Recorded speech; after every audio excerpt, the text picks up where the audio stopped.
அனைவருக்குமே வணக்கம். சற்று முன் கிடைத்திருக்கக்கூடிய ஒரு மிக மிக முக்கியமான செய்தி ஒன்று வெளியாகி உள்ளது. சற்று முன் நடிகர் தனுஷ் சிகிச்சை பலனின்றி உயிரிழந்தார். இது மாதிரி செய்திகள் வெளியே இருக்கு. ஸோ காலையிலேருந்து பார்த்தீங்கன்னா ஒரு 2-3 நாட்களுக்கு முன்னாடியே தனுஷ் அவர்கள் பார்த்தீங்கன்னா படுத்த படுக்கையாகவே அப்போலோ மருத்துவமனையில் இருந்து வராரு அப்படின்ற மாதிரி தான் ஒரு செய்தி வெளியேறிச்சு. ஸோ இதைத் தொடர்ந்து இன்று காலை திடீர்னு பார்த்தீங்கன்னா அவருடைய மூச்சு பேச்சு இல்லா நிலை இருக்கு. ஸோ இதன் அடிப்படையில் தான் இப்போ அதிரடியாக பார்த்தீங்கன்னா இன்னும் ஒரு 2-3 மணி நேரத்தில் அவருடைய உடல்நிலை ரொம்ப கெடு ஏற்படும் அப்படின்ற மாதிரி தான் இப்போ வெளியேறக்கூடிய ஒரு அதிர்ச்சியான தகவல் வெளியே இருக்குது. ஸோ இதை பற்றி இந்த வீடியோவில் பார்க்கலாம். ஸோ அதுக்கு முன்னாடி நம்ம சேனலுக்கு இப்போ தான் முதல் முறையாக வந்திருக்கீங்க அப்படின்னா மறக்காமல் நம்முடைய சேனல் சப்ஸ்கிரைப் பண்ணி சப்போர்ட் பண்ணுங்கள். ஸோ வாங்க வீடியோக்குள்ளே போகலாம். ஸோ நடிகர் தனுஷ் அவர்கள் பார்த்தீங்கன்னா வளர்ந்து வரும் ஒரு நடிகராகவும் இயக்குனராகவும் இருக்கார் இல்லையா. ஸோ இவர் பார்த்தீங்கன்னா திடீர்னு அவருடைய உடல்நிலை குறைவு ஏற்பட்ட சம்பவத்தினால இப்போ பார்த்தீங்கன்னா நடிகர் தனுஷ் படுத்த படுக்கையாக இருக்கிறார். ஸோ என்பது பைலோன் அவர்கள் சொன்ன ஒரு அதிர்ச்சியான தகவல் தான் பார்த்தீங்கன்னா இப்போ சென்னையில் ஒரு மிகப்பெரிய சம்பவங்களாக நடந்திருக்கு.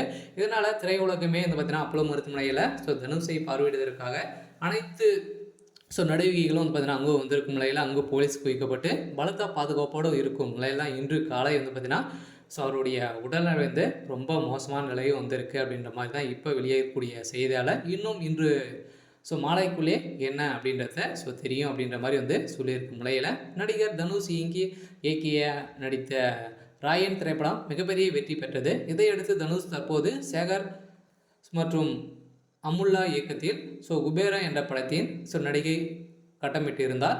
அவர் அதில் அவருடன் ராஷ்மிகா மந்தானா நடிகர் அர்ஜுனா உள்ளிட்டோர் நடத்தியிருந்த நிலையில் அடுத்தடுத்து பிஸியாக இருக்கும் தனுஷின் உடல்நிலை சரியில்லை என்ற தகவல் வெளியே இருக்கும் நிலையில் நடிகர் பாடகர், இயக்குனர், தயாரிப்பாளர், பாடல் ஆசிரியர் என பல்வேறு திறமைகளை கொண்ட தனுஷ் அவர்கள் பார்த்தீங்கன்னா இப்போ அவருடைய உடல்நிலை ரொம்ப மோசமான நிலை வந்திருக்கு.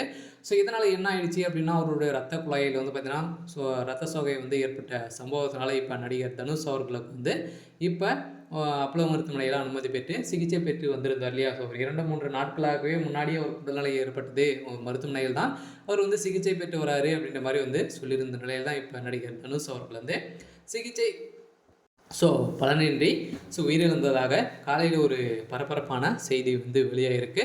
அதனால் பைல்வான் அவர்கள் கொடுத்த அப்டேட்டால் இப்போ பார்த்தீங்கன்னா இதற்கிடையே இட்லி கடை என்ற படத்தை இயக்கியும் நடித்தும் வருகிற நிலையில் தியாகராஜ மோகன் இந்த நிலையில் இது குறித்து யூடியூப்பில் தளத்தில் பைலோன் அவர்கள் பார்த்தீங்கன்னா ரங்கநாதன் அவர்கள் பேசிய இந்த நிலையில் தான் இப்போ இந்த அப்டேட் கிடைச்சிருக்கு. அதனால் கூடியவர்கள் என்ன நடக்க போகுது அப்படின்றத நாம் வெயிட் பண்ணி பார்க்கலாம். இருந்தாலும் உடல்நிலை குறைவால் தான் நடிகர் தனுஷ் அவர்கள் இருக்காரு. சரி, ஓகே. இன்னைக்கான அப்டேட் இதுதான். மறக்காமல் நம்மளுடைய சேனல் சப்ஸ்கிரைப் பண்ணிக்கோங்க. தேங்க்யூ.